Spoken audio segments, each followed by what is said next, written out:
Hey everyone, it's me, David Chen, from youtube.com/DaveChensky. I'm here with the man behind the videos, Patrick Willems. Patrick, how are you doing today?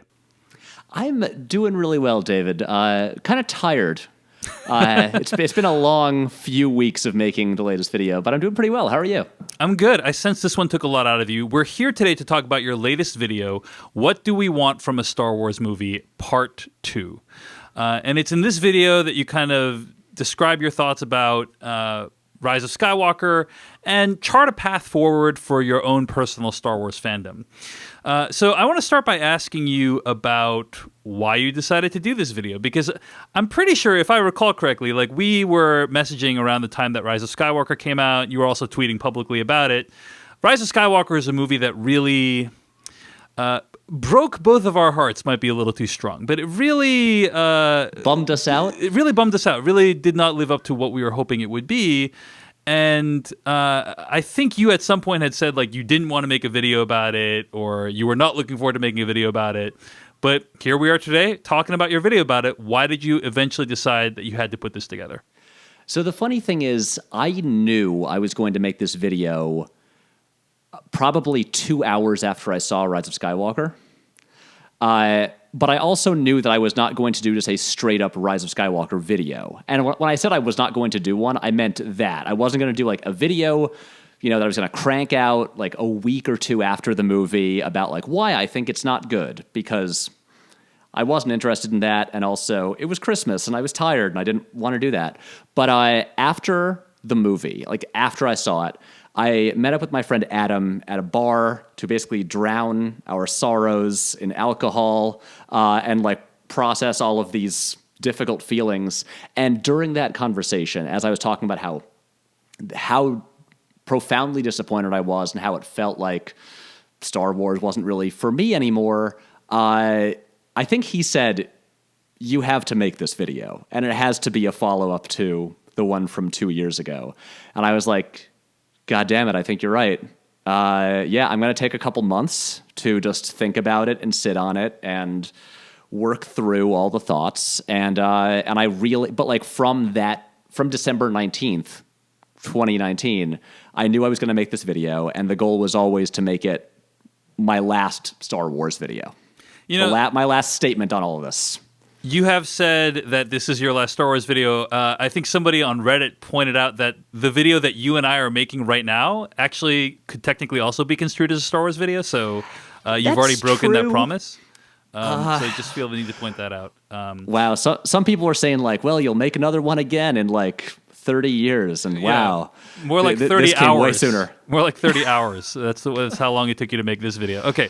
So I want to say I had a pretty similar reaction. I think what was interesting about Rise of Skywalker, and you've already gone into some of the challenges that Rise of Skywalker has in your video, and you've pointed to other videos that have also done a good job of identifying the issues with that movie. We're not going to relitigate all of them. We might relitigate some of them. But in terms of the reaction to the movie, I thought it was pretty interesting because I don't know about you, Patrick, but I emerged from Rise of Skywalker feeling like, wow, A, that was pretty rough, and B, I think it's going to be pretty obvious to everyone that it was pretty rough. But in fact, there's a whole contingent of Star Wars fans that really loved that movie, right? And that's when I think you and I started experiencing this fracturing with the rest of the Star Wars fandom of like, realizing the process of coming to terms with the Rise of Skywalker is the process of realizing that like we're no longer part of this fandom in a meaningful way or in the same way that we were before, right? Like, can you describe kind of how you experienced the reaction to the movie? Yeah, totally. I think what you're saying is all correct, and I want to choose my words carefully because I really don't want to insult anyone who liked the movie, and I don't want it to seem like I'm, saying their opinions are dumb or anything like that, because I don't think that's the case. Yeah. But what I noticed in a lot of the reactions to it, and especially when people who liked the movie talked about why they liked it, a lot of it comes down to this sort of intangible concept that I guess can best be described as like a quote-unquote Star Wars feeling. Yeah. And where like a complaint that some people who didn't like The Last Jedi had about that movie was that it, didn't feel like Star Wars. And of course, everyone has their own definition of what feels like Star Wars. And when I would talk to people who really liked Rise of Skywalker, usually what they would tell me was, oh, it felt like Star Wars. It gave me that specific kind of Star Wars feeling that I wanted. And that to me was really fascinating because you can't really quantify exactly what that is. It's different for everybody, and it seems like that feeling matters more to some people than others. Do you know what I mean? Yeah, I think that's right. And I think something that Rise of Skywalker does really well is evoke that Star Wars feeling. I think that's something that J.J. Abrams is really good at doing, is evoking the feelings that you had when you saw this thing that one time a long time ago, right? Mm-hmm. We saw this with Star Trek as well, right? Like, even if you had fallen off the Star Trek bandwagon, even if you weren't a huge fan of Star Trek, the original series, when you were watching the new Star Trek with Chris Pine and this new version of Captain Kirk and this new vision of this universe, you're like, oh, like it doesn't look the same, right? It's not quite the same thing as before, but it's like it reminds me of that feeling, that thrill I had of like discovering these characters and this universe and what was possible. One could argue he reinvented that feeling for Star Trek. In Star Wars, I feel like he stuck much closer to what we had already experienced, right down to literally using the same iconography as before. Yeah. Right. I mean, I think the important thing there with Abrams is he's very publicly talked about how he was not a Star Trek fan. And he didn't grow up with it. And he had to kind of be convinced to do this movie because he had no real attachment to Star Trek, the series, while he very obviously is a lifelong devout Star Wars fan. And so I think there is this, you can sense his reverence for the Star Wars iconography and just like everything from like the structure of it, the feeling of it. And one criticism that I saw him get sometimes with his Star Trek movies, especially from like devout Star Trek fans, is that he was making it more like Star Wars. Yeah. But yeah, like Abrams' greatest skill, and I say this as someone who has become fairly disillusioned with him after Rise of Skywalker, but his greatest skill is emulating other films and recreating imagery and feelings that he has seen before. You know what's been interesting is there's been kind of this inversion between Star Trek and Star Wars. Like, Star Trek used to be super geeky and nerdy, and like the action, if there was any, was pretty terrible. And now Star Trek is trying to be like super gritty, like with J.J. Abrams' trilogy. I mean, he only made the first two, but then Justin Lin made the third one. And then Picard and Star Trek Discovery on CBS All Access. People are using the S word and the F word, and there's like an action scene and like hand-to-hand combat and stuff like that. And Star Wars feels like sedate by comparison because it's on Disney Plus. There's no S word and F word in The Mandalorian, is there? Yeah. Not at all. Again, I think the most profane that Star Wars has ever gotten is hell. Yeah. And Nerf herder, and I think, maybe. I mean, who knows? Like how profane that counts as in a galaxy far away. We don't have a frame of reference for what a scruffy-looking nerf herder means in that universe. Exactly, right? Exactly. Yeah. But like, I think in Last Jedi, Poe calls something like a big-ass door or something like that. I think that was the first time ass has been said. But but that's as far as Star Wars will go. And I think that's as far as Star Wars will ever go. Yeah. But yeah, it's interesting. You'd think of like Star Wars as like the most action-oriented series compared to Star Trek, and like now they're kind of like flipped around. So But anyway, just an interesting artifact of how these properties have kind of converged in our day and age. It is funny, that's a video that someone that's not me can make. Indeed. So yeah, as you point out in your video, there's things that Rise of Skywalker does that are basically the quote-unquote safe things. Just, hey, and whenever there's a decision, just do something we've already seen before. Refer to the thing we've already seen before. Even if it makes no sense. Not only even if it makes no sense, even if it makes the thing that you're referring to worse off because you're referring to it, right? As you point out, like in Return of the Jedi, Darth Vader throws Emperor Palpatine down the shaft. It explodes into smithereens. How does Emperor Palpatine get back to be alive? How do they find the husk of the Death Star on this planet if vaporized? Like it doesn't make any sense. Anyway. A week ago, I went to a screening of Return of the Jedi with like a live orchestra playing the score to it. And at the part when Vader throws Palpatine down the long energy shaft and he explodes, I just leaned over to my friend and said, "It's okay, he's fine."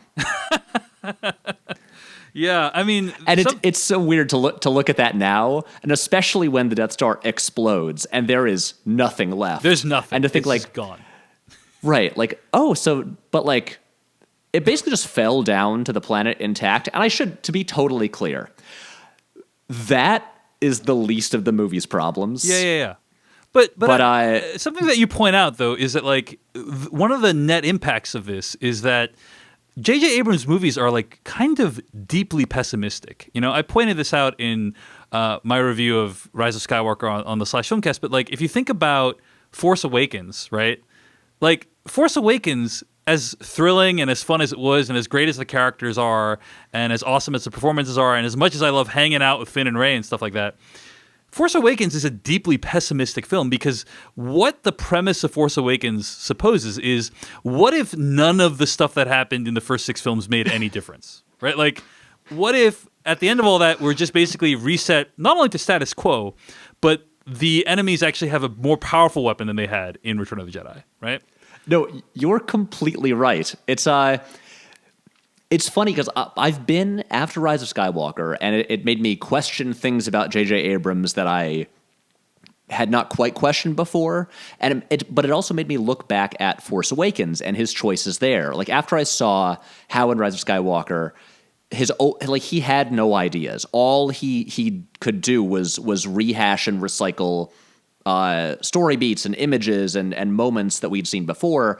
And then looking back at Force Awakens, I feel like, and I do still like the movie, but you look at it and all he really brought to it was to say, like, let's just do everything the same. And I feel like I cut them some slack at the time for just basically recreating the exact same conflict from the original trilogy. Yeah. Because I was like, look, you know what? It makes sense. It's like started off simply, so everyone gets it right away, and then they can do more interesting things as they go on. And now coming back to it, I'm just like, oh, he just literally has no ideas that aren't things that we've seen before. That's all he can do. Just recycle stuff.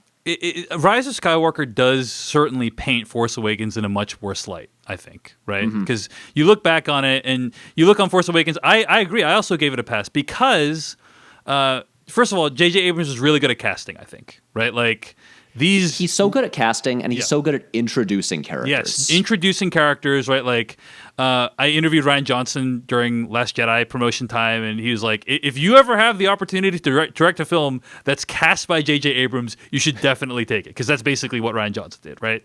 Right. And he's so good at casting. Like, these characters are so memorable. You want to see more of them. And to his credit, what I do think also the movie added is it took the series back to its roots of being like shot on location, having a more tactile feel to it, right? You look at the prequels, they're all shot on sound stages with digital effects. They went to the desert to film Force Awakens, right? And I think that cannot be understated. Like he brought the feel of Star Wars back to where it originally was, right? That is the thing, because like when I say Abrams is good at emulating things, that also comes down to like the aesthetics and like the tangible aspects. Yeah, not just the plot points, right? The feel of it, as we've been discussing. Right. I think he's, in terms of just like visual storytelling, I think he's good at it. Yeah. I think he's great at blocking actors and moving the camera. Yeah. And sometimes, like especially in the first hour of Rise of Skywalker, I think he can get too frenetic in terms of like, okay, the camera is constantly dramatically pushing in on literally everything, and you can slow down. But like he can totally direct an engaging scene. He's good at all that stuff. It's really, I think, just the larger story choices and like in terms and like what he's trying to say that is that's also frustrating. And I do think another part of the reason that I cut Force Awakens some slack with how much it does rehash stuff is because the movie, I do think the subtext to that movie, it's actually engaging with Star Wars because it is basically about these young characters who have grown up with like the myth and legend of Star Wars, kind of like, you know, the audience has, and then they are encountering the myths and legends in the same way that like we watching this movie are, you know, returning and engaging with, you know, these things that we have this like deep-seated attachment to. I don't think the same can be said for Rise of Skywalker. I agree completely, Patrick, and I think that's something that the Star Wars series as a whole has struggled with, as you point out in the video, of like, it's not just J.J. Abrams, right? Like Mandalorian as well had similar challenges of many of the feelings and ideas and concepts in Mandalorian are pretty similar to what has already been trod by Star Wars before, right? And like, there seems to be this big challenge of how to move forward and tell completely brand new stories. Like, it's almost like the system is fighting it, right? Like whenever a new idea comes in, like, hey, let's make a Han Solo prequel, but let's do it in the style of like 21 Jump Street, you know? Like the host is rejecting the the new ideas, right? And I think not to derail you, but just to add a slight little thing to that. I think a lot of that does come back to what we talked about before with that intangible, unquantifiable Star Wars feeling. And I think Lucasfilm's fear, and I think like what led them to like fire Lord and Miller and stuff like that, and why they're making safe choices like The Mandalorian or whatever, is because they're afraid from straying from the Star Wars feeling. Yeah.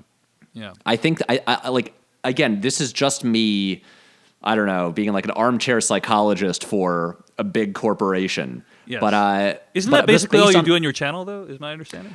Yes, that honestly, that is a great description of what I do for a living. Yep.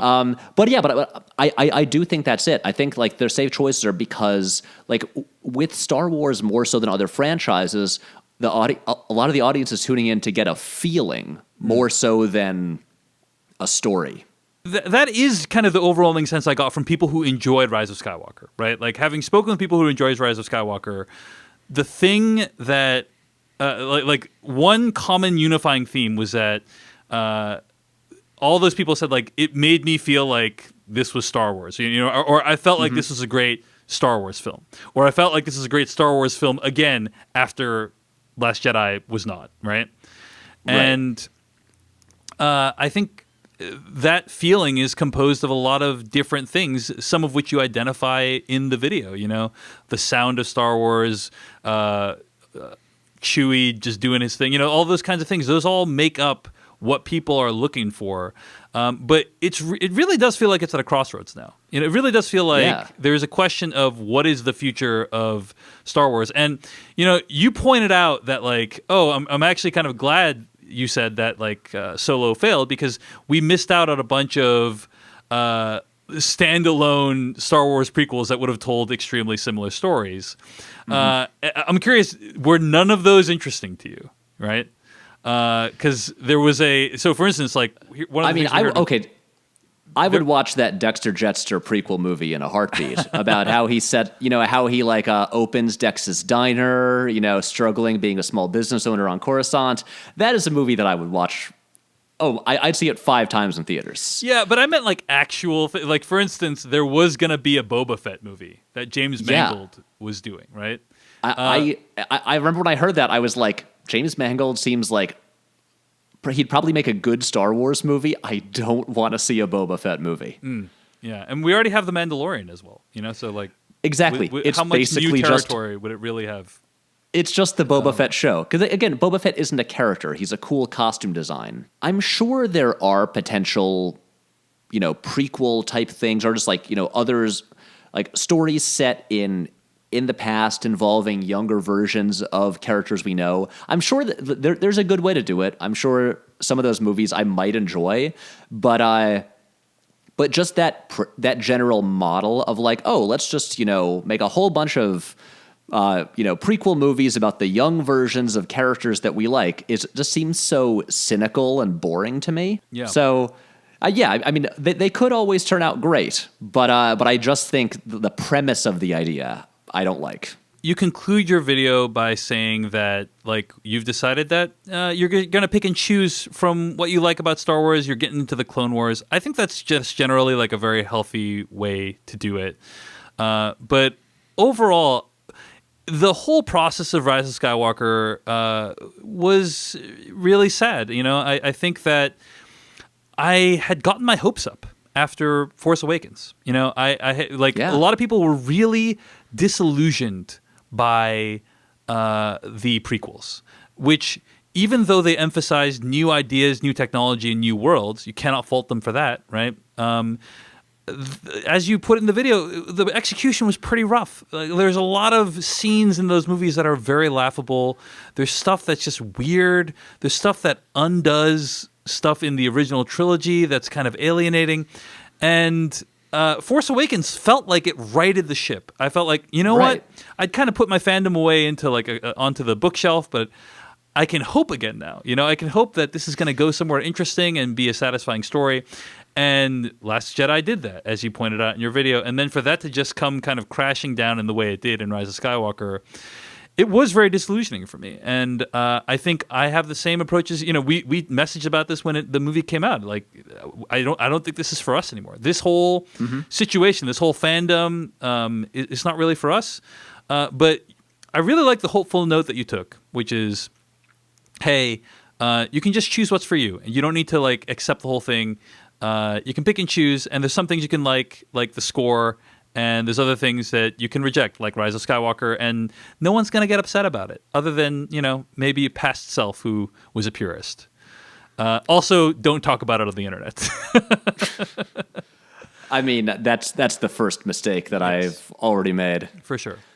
So, Patrick, let's talk a little bit about how this video was actually made. I remember I used to listen to a lot of film commentaries, and I would listen to Pixar film commentaries. And one of the things that was important for them at Pixar was every movie they would make, they would try to pioneer some kind of new technology, right? Or do something new from a filmmaking perspective. So in this movie, we're going to have, lifelike humans. In this movie, we're going to have hair that looks really good. In this movie, we're going to try plants and have blades of grass sway in the wind realistically and so on. I feel like you're kind of taking a similar approach. You're trying to stretch yourself, with kind of new techniques. I did not know where you were going with that. I was like, Dave, I should tell you now, I pioneered no new technology on this video. It just feels like you're trying to stretch yourself more and more from a filmmaking perspective with these essays, yeah?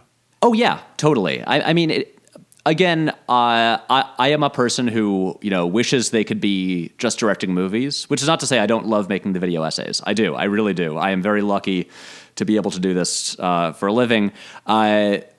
But since I'm not directing narrative films for a living, I get my kicks by putting as much narrative filmmaking into the video essays as I can, and so usually with each one, I'm always, even when I'm really happy with how it turned out, I always think I could have had more of a narrative to it, or I could have interwoven the narrative and the essay portions even more smoothly. But I am constantly trying to, I mean, I shouldn't say each one has to have some sort of new advancement or be more ambitious than the previous one. But I do just try to treat each one as its own unique project and figure out what I think is the most interesting way to present the argument that I want. And hopefully that allows for opportunities just to really just do some fun filmmaking stuff. Yeah. And I notice you kind of go out throughout the day and have your adventure in New York. And as like the sun is setting and it's getting darker, it mirrors your relationship with Star Wars becoming less and less fulfilling. Right. I assume I caught that correctly. Like, did you happen upon that immediately? Like, how did that come about? Was it just like logistical luck? How did you come up with that idea? So I knew that I was going to start it off with me in a bar on December 19th after having seen Rise of Skywalker, which is literally what happened in real life. And so I knew I wanted to begin it there. I knew it had to be nighttime because, again, I would have gotten out of the movie at night. And so the way I kind of looked at it was, okay, so I've just had this breakup on December 19th. And then it's like the following day, I just sort of like, I walked through the city, like revisiting the various like points in the relationship. And I knew I was going to end up for Rise of Skywalker back at home drinking, like really depressed. And so yes, I think the first piece I had was the bar. That was the first image that I had. I think I had that like maybe 6 weeks ago. It's like if I can shoot in a bar, I want to have it open up there. And then it just fit nicely structurally. Yes, with like the just like the light outside getting darker and my mood deteriorating. Yeah, that's pretty much it. Do you storyboard your video essays, or do you like find it on the day? I tend to shot list them. When I'm making like a purely narrative film, like a short film, I storyboard those. Like I draw out every shot. For the essays, I'm a little bit looser about it, but I just tend to have in like my notes app on my phone, I just have a shot list. And I just make a checklist for it. So I'm just like, okay, so this section I need these 3 shots, and pretty much like that. I noticed there's like a drone shot in there. Is that right? Did you throw a drone shot in there? Did you do that yourself? That is stock footage. I was like, I wonder if Patrick shot the drone footage himself. And then I noticed in the bar scene there was like there's like a slow like push in. Was that like a slider or something like that? It looked pretty good. So the bar scene, which has higher production values than like any other scene, that actually, yes, that has the highest production values of any scene in any video essay, just because it was shot on a camera that I do not own. That's like a $15,000 camera. Yeah, I was gonna say it looked awesome. What camera was it? A red or something? That was a Canon C500. Oh yeah, nice. Which like just came out recently, and it was on like a remote control electronic dolly for or electronic slider that we put on the bar for that first part. It didn't actually cost any money to shoot that scene. It just involved calling in favors. Well, it looked awesome, and I think the results paid off. Anything that was like particularly challenging in this one, Patrick? Honestly, the most challenging part was just figuring out the premise for the video, just like how I was going to present it, because I knew what I wanted to say in the video. Like, okay, so it's about it's going to go through my feelings about Star Wars, going to go through the past 2 years of the things they've released, and me becoming and me kind of realizing and accepting that it's not really for me, and I was so stuck until about 2 weeks ago on how to present this also, and then all the other things like, and I without going into too much detail, but because I do have this ongoing narrative through the videos this year, and I was thinking like, okay, how do I fit it in with that, and all of this, and I've got to say I can't take much credit for it. I just had a meeting with sort of my core team of Matt and Jake Torpy and Mike Curran, and I always bring them in for helping me figure out the framing sequences. And I think it was Mike who said, "Oh, you should do it.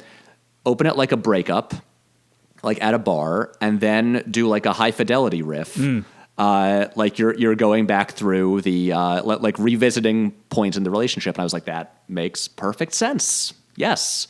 And once I had that idea, everything kind of fell into place. Yeah. I think the high fidelity thing really works, and great film, by the way, as well as book on which it's based. Yes, it was a great excuse to rewatch that movie as research. Yeah. Love it. I will just say, one of my least favorite things to do when shooting videos, and yet I had to do it anyway, or I made myself do it, is shooting talking to the camera segments in public. I'm so used to shooting stuff in public. I've been doing that since high school, and no permits or anything. Also, the thing is, with small cameras, like mirrorless cameras, in New York, no one cares. It doesn't even look like you're doing any kind of shoot for any, it looks like you might be doing it for your Instagram or something like that. Exactly. I have never been, stopped by a cop and said, you can't film here. I just get really self-conscious when it comes to talking to a camera while people are walking by and can hear me. And so I would just always be like, nope, let's wait until the sidewalk traffic calms down, because what I'm talking about is silly, and I don't want everyone to think that I'm stupid by overhearing me being like, and then Star Wars, to a camera. And so it took so much time. My friend Adam helped me just wander around the city all day shooting all of that. And it's my least favorite thing to do. I just find it so uncomfortable to shoot, to talk to the camera with people around. Patrick, you just got to own that stuff, man. You are the guy that pontificates about the movies, and that's okay. I think we need to help you accept this. So it's true. I really need to honestly just have some coach there just on set, just to really build me up and be like, no, what you're talking about is important and it's interesting. It's not stupid.